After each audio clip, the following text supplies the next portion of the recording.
Hello everyone, and welcome to another rendition of Conversations I guess this time it's really the Bushveld, Kalahari, I don't know what you would call it, but we're in Botswana, basically.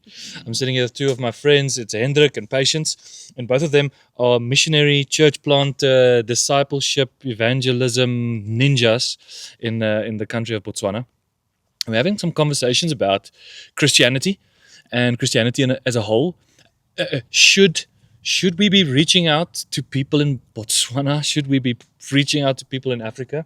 There's a very interesting conversation in the background when it comes to scholarly inquiry concerning Africa. Because Africa, technically speaking, right now is one of the continents with the most Christians, right? And it's a weird thing because you would have guessed that it would have been maybe America or something like that because they sent many missionaries. But Africa has many Christians, and when we look at the world and in Asia and all of these things, there are these Christian churches popping up and these people following Jesus that you cannot believe is true, but it is true. And so for today, if you look behind me, we've got some mountains, we've got some nice trees, we even have a fire going for ambiance. So if you hear the crackling in the background, that's happening. Even some smoke. I mean, what is a good conversation without smoke in your face?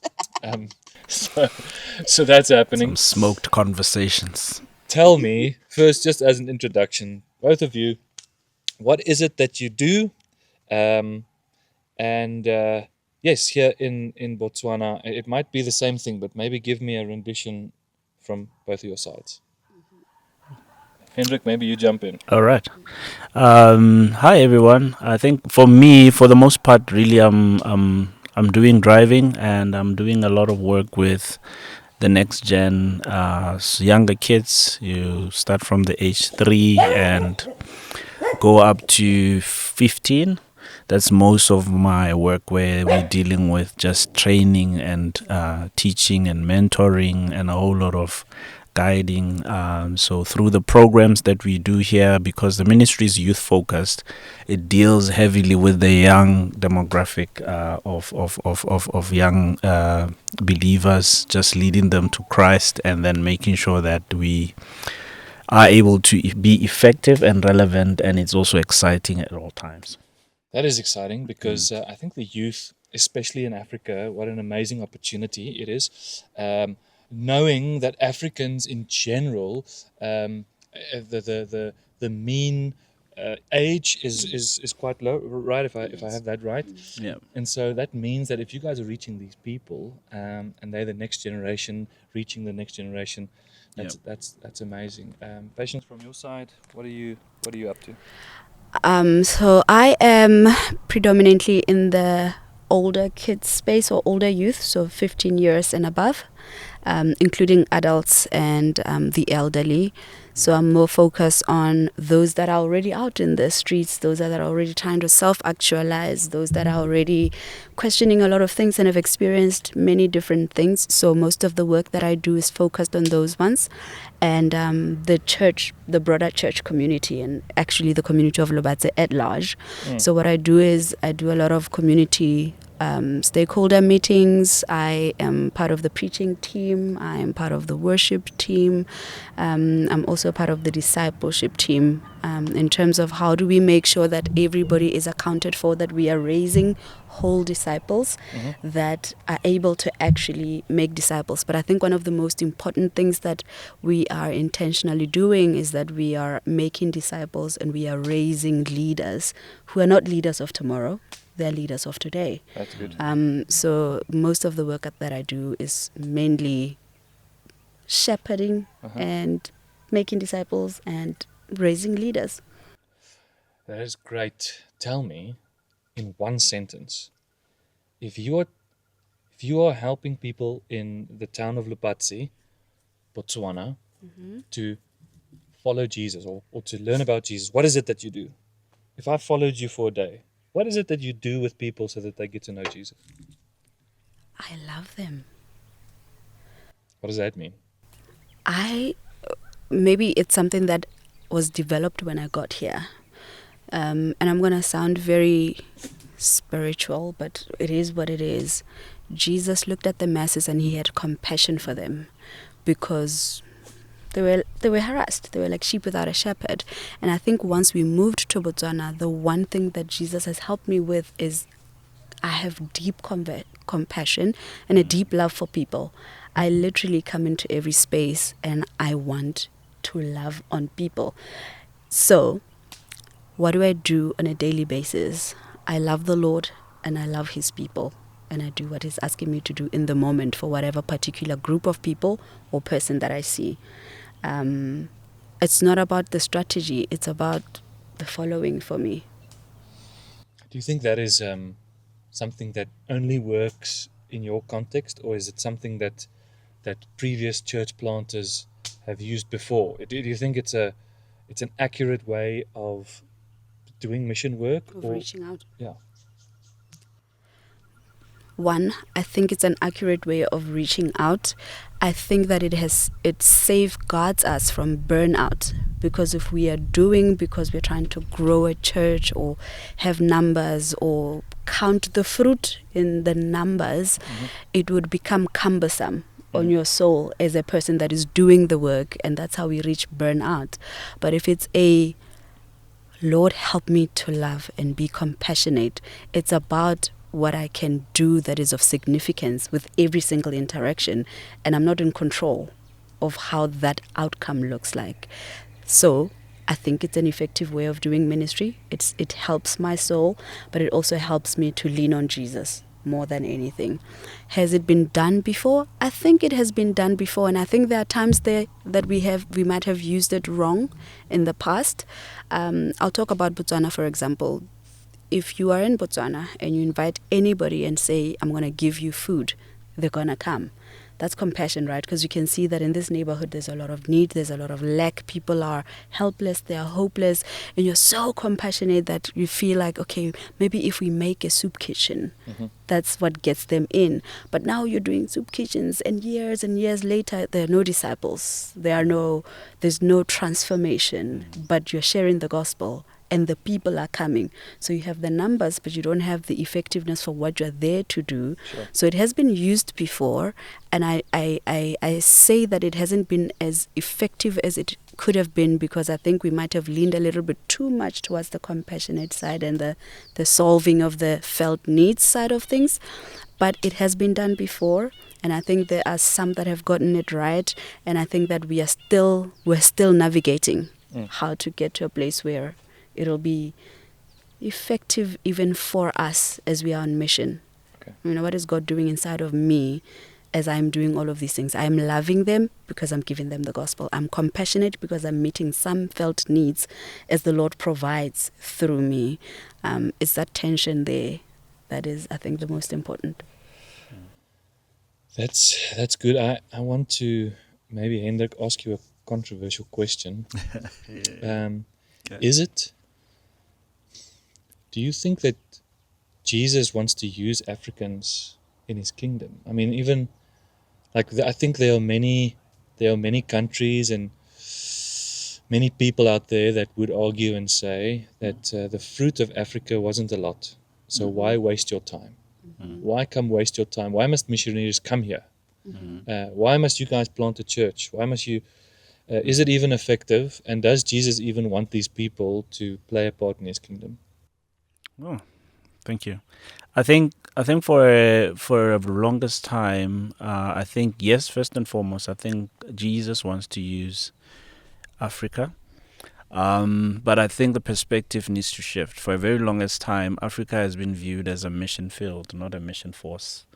But when we shift that, and also then Africa is then becoming a mission force, which is also a launching pad for missionaries from here to also then go to the ends of the earth and also share the gospel and also preach the good news to the world, because Africa is included into the whole story. When you're talking about Matthew 28 mission, and the commandment is that it has to be all nations, and Africa is also part of all nations. And I think that new Africans are born every day, so the mission still also then continues, and then we just need to shift the the perspective from then it being a field to it becoming a force. Mission field to mission force is good. So I want to hear from both of you. Maybe Okay. tell me, if you had all of the money in the world, let's say perfect world, the Lord blesses you with money. What would you as an organization do? Because in your case, you are missionaries, you are church planters, but you're also leaders of a church. There's a physical church there. There's a youth church that's happening, and it's vibing, and we're going to be there tonight, and there's going to be worship and people and speakers and music and food, and there's things happening. Yeah. But if you had somebody came and they said, yeah, all the funds you need, blank check, what would you do? What would you do differently if you do something differently? I don't remember the last time anybody asked me that question or the last time I thought about that. But what would I do differently? I think I would be outside of the office work more. I think I would be outside of my locale more. And I think that I would, because right now, if I'm going to talk about my town, most of the young people that we deal with are unemployed, they're out of school, they've experienced so much that hope is like such a rare commodity in their lives. So I would give them a gospel where I'm actually not in the office where they need to come to me. I think I'd be outside more. That's number one. Number two... So you buy a helicopter for yourself? I don't know. I'd be out. Like, I'd just not be at the office. Like, I would be in every single corner knowing that the things there in the background are done because we've got people that are there and we're able to bless them, so that I'm not sitting down counting the numbers of the people that are coming in. I'm sitting with some old ladies there by the kotla. I'm there by that corner bar with other people. So I'm not trying to do two things. I'm not trying to do the admin and the actual mission work, because I have got people that I can leave that to and give them the money that you're going to give me. That's one. Number Human two. resource is a good one, yeah. Yes. Number two, I think with the amount of hopelessness and helplessness in the economic state of our town, if I were able to, I'd have a business hub where these young people could be trained to start trade, and I would be the one that gives them the seed for that thing. Sure. If I am able to walk with them in discipleship and I can see transformation, and out of those people we can actually teach them how to fish, but I'm talking marketplace fish now, and be able to be the ones that say, here is the seed. I think I would most potentially lean in that direction, so that at the end of the day, it's not just Jesus loves you, come into the kingdom, but my life is still looking the same. There's still a lack of resources. I'm receiving all of this great truth about who I am and about who God says I am, but I'm actually unable to execute because I don't have that match thingy, the thing that makes it go together. I have collected the firewood, I have collected the thingy, I've set it up together, it's on the altar. I just need somebody to and do that. And I think most of that funds would go towards that.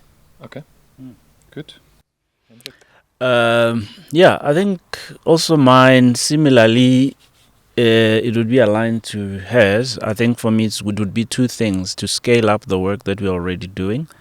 Money would definitely answer that, but also then it will be the question of how then does it also then become sustainable, because that's usually the part, because you can have that initial injection, but then how then does it self-sustain and proliferate to make sure that at least it doesn't need to always be fanned. That fire holds and it's always there. So it's on that part with the activity, and also just to pray a bit more deeper now, to run to God even more, because now just the other day we were laughing. We were like, Lord, release the million now. I think I'm sure my character can handle it.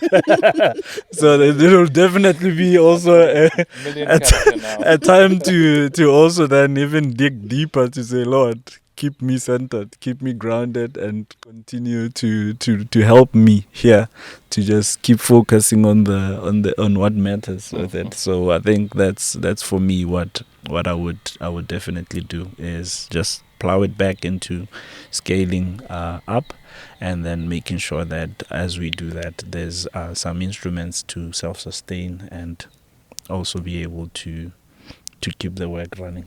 Yeah. And I think there's something that has always been there, where people have been reaching out and evangelizing. On the one hand, you want people to believe in Jesus, and you want people to be saved. And when they get saved, okay, what do you do with these people now? Now they're saved, but nothing really changed. So there must be something that we do to move them from where they are to some new place. And so we talk about nation building, or just social responsibility. Another one could be social upliftment, which is something both of you kind of mentioned. In can we train them? Can we teach them? Can we help them get a job? Can we help them? Because you can be a Christian here, you can have a whole country with Christians, but they're all impoverished. Yes. So we want to lift the impoverishment. Yes. And so it's always these two sides to Christianity. One of the sad things in the past was Europeans came in and they assumed that the way they are is the way that all Christians should be. And so when they come and they share the gospel, all right, now the gospel is shared, now we're going to make a European of you.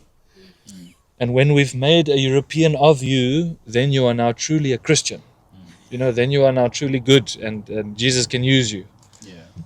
But if seeing that is not true, what is the answer then?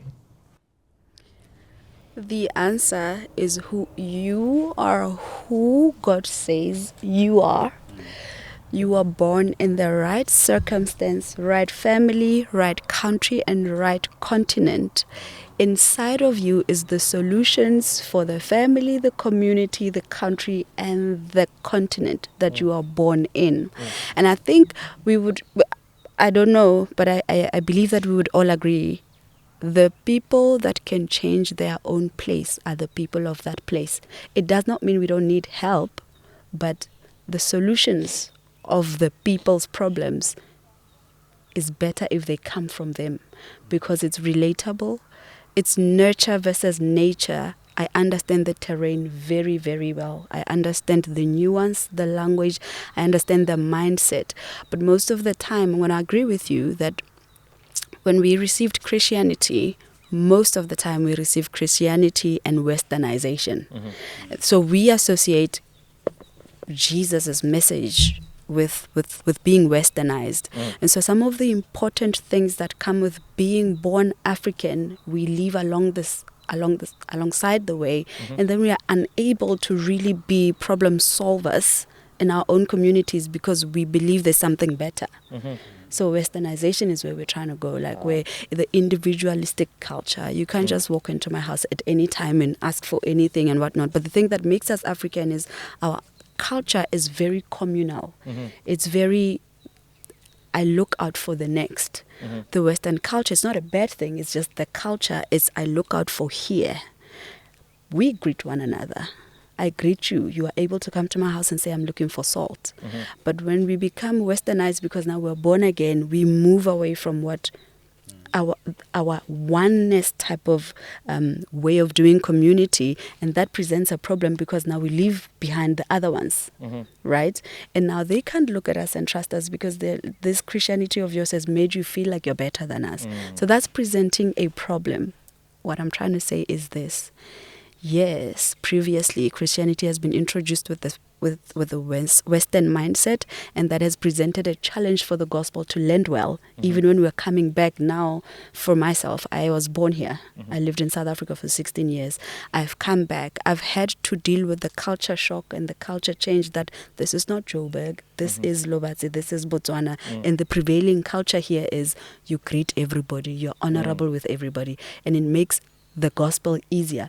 I think if Africans were reached with the message of the gospel that does not dehumanize the parts of their culture that is kingdom, that the gospel would be an easy thing for them to receive. What are the parts of them that are not countercultural? Honor is a big thing in our culture. You honor everybody. You greet everybody. You respect everybody. There is no person that is higher than the other and whatnot. Humans are humans. It's Ubuntu. Boto. I am because you are. And so if I come into any space and I'm like, why is that guy being offered a chair because he's older? The kingdom, that's actually, it does nothing. It doesn't change what Jesus did on the cross. For me to recognize that you're elderly and I'm sitting down and you're standing up and I'm moving out. That's not a bad thing.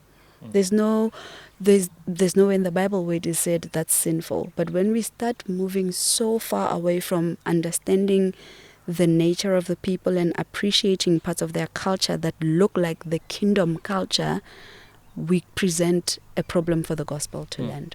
I think that's what I'm trying to get at, yeah. Amen.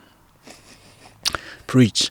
So, yes, I think from my side, the perspective is definitely to say, how do we get these guys to have a sustained victory, to have I think one of the things that we also do here is that we journey in the journey of discipleship. The transformation is really a God process, and it's very vital and important that a person when they come to salvation, it's I want this thing, and it is important to also then be able to make sure that is communicated, that you walk out your salvation with fear and trembling, and it's an aspect of intentionally following Christ, intentionally allowing Him to change you, right?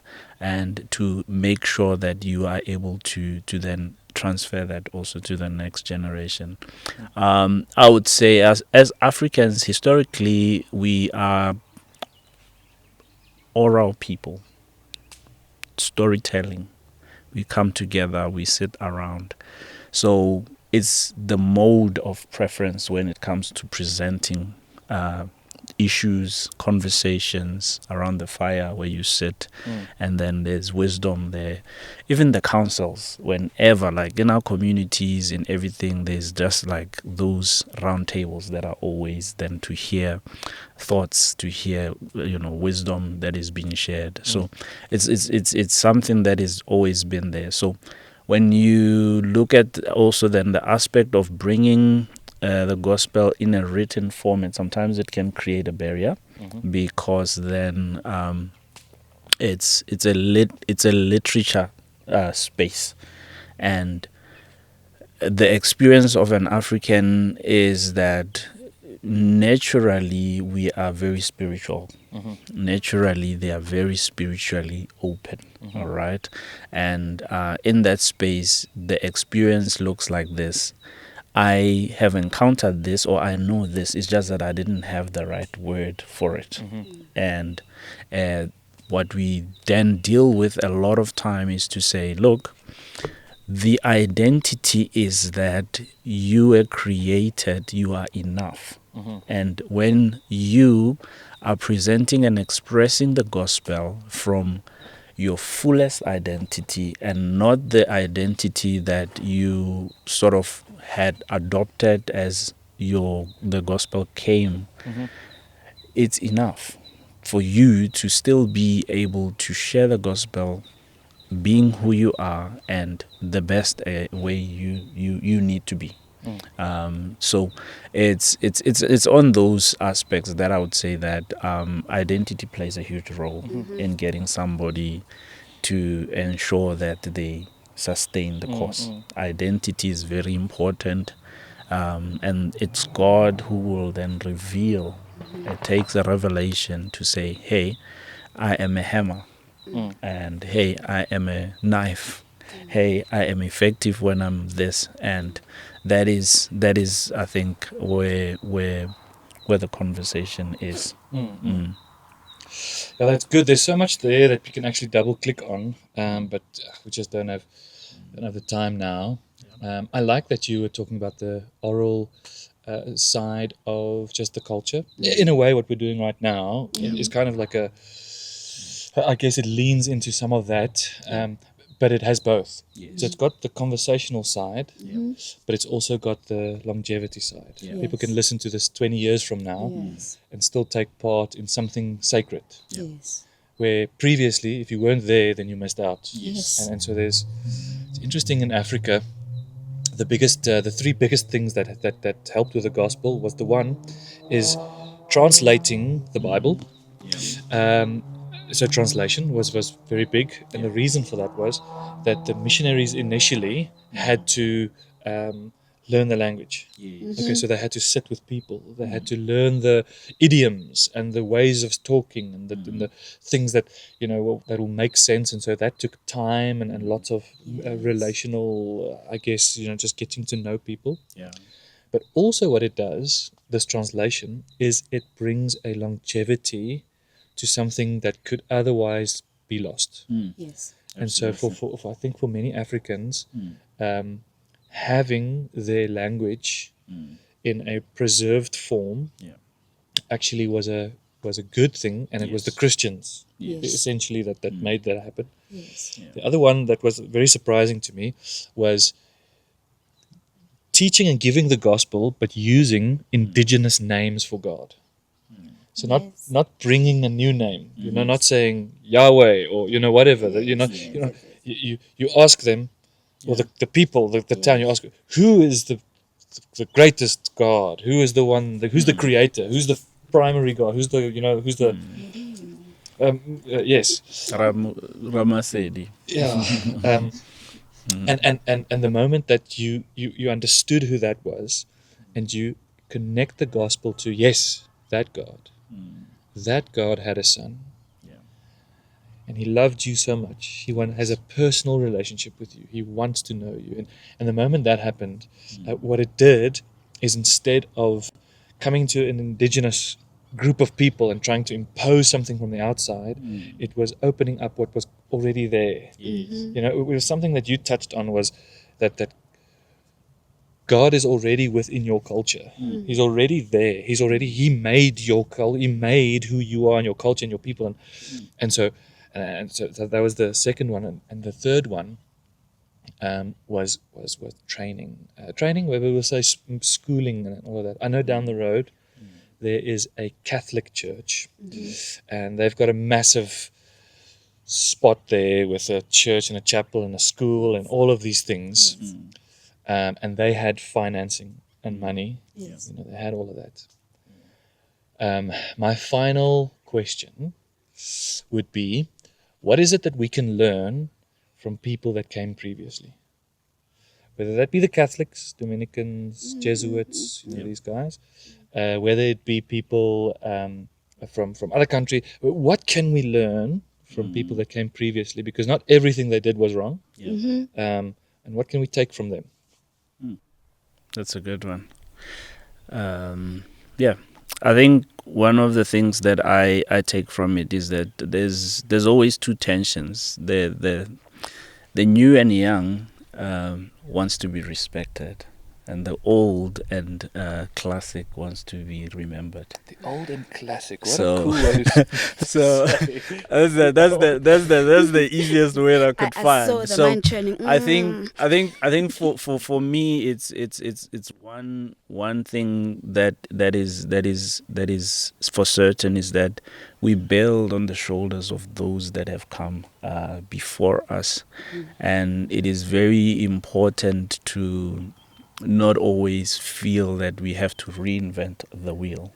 It is crucial to preserve, part of some of the other things that I like as my hobbies, that I appreciate very old, antique type of things, and it is in there that you are also able to see the heart, and capture the heart and the essence of how that vision came about, and then you are able to then build on top of that to say, look, this is awesome, this is great, this can be kept, this can be sustained and be actually continued. So I think also with culture in the African context, not of all of the culture is bad. I mean, if you look at over time, and you go back to the roots, for example, like Lobola, in terms of what it represented and what it meant at the time, and how over time then it has lost that meaning. So it's a transference of that meaning and a redemption of that meaning that is key, I would say. That's good. I think I was listening to a preaching not so long ago, and it was Pastor Christopher Chipeo. He was talking about two generals of faith. I'm just now forgetting their names, but the one went to India, the other one went to Monrovia. And he was sharing about the persecutions that they experienced for the cause, for what they were trying to do there. And one of them actually had one conversion in 7 years. The one thing that when I was listening to him, I asked myself, what did they have? It was the humility to carry the cross. I think that's one of the few things that we can learn now. I think the missionaries of now, and I'm not saying it's all of them, I think sometimes we forget that there is a cost to saying, I want to take the gospel to the ends of the earth. And so the humility and the ability to agree to paying the price to get the gospel there, I think is something that we must revisit, that the old generation has done. One of them's wives died. One guy's wife was mentally stable. She died. He got married. She died. One had a kid, and they died, but they stayed. And I'm not saying those are great experiences. I'm just saying I have found that with the missionaries that have gone before us, they heard the gospel. They believed the gospel. They were so caught up to Jesus, and they said, we will go. Even if we go all the way back to Paul and all the way back to the disciples, the cost that they had to pay to get that job done is something that we really need an injection for, and not the glamorized version of missionary work where, it could be cool because I'm doing this and I'm also traveling. I'm not saying that that's bad. I'm saying the way that those people counted the cost and found that Jesus was worthy as the treasure, I think it's something that we could revisit and learn from those that have come before us. Sure. Great. Guys, listen, there's so much that we can actually go into and explore some more. But I mean, just for an initial conversation, this is good. And we should have more conversations like this. I think for everyone and anyone listening, don't be afraid of conversations. Don't be afraid of tough questions. Don't be afraid of even posing some tough questions to your leaders. Your leaders should be able to answer. If they cannot answer, they should be able to go and research. And questions are not bad. Questions are not. And you know what? Disagreeing with people is not the worst thing. Yes. It's not the worst thing. We sometimes find great wisdom when we sit with others that do not see the world the way that we necessarily see it, or that challenge our way of thinking and processing. Yes. And so I want to encourage everyone listening to this to go ask some more tough questions. For you guys, thank you for joining here in literally in the middle of everything. I see that I see that our friends also have arrived, and so yes, be blessed. We'll talk again, and see you when I see you. In September.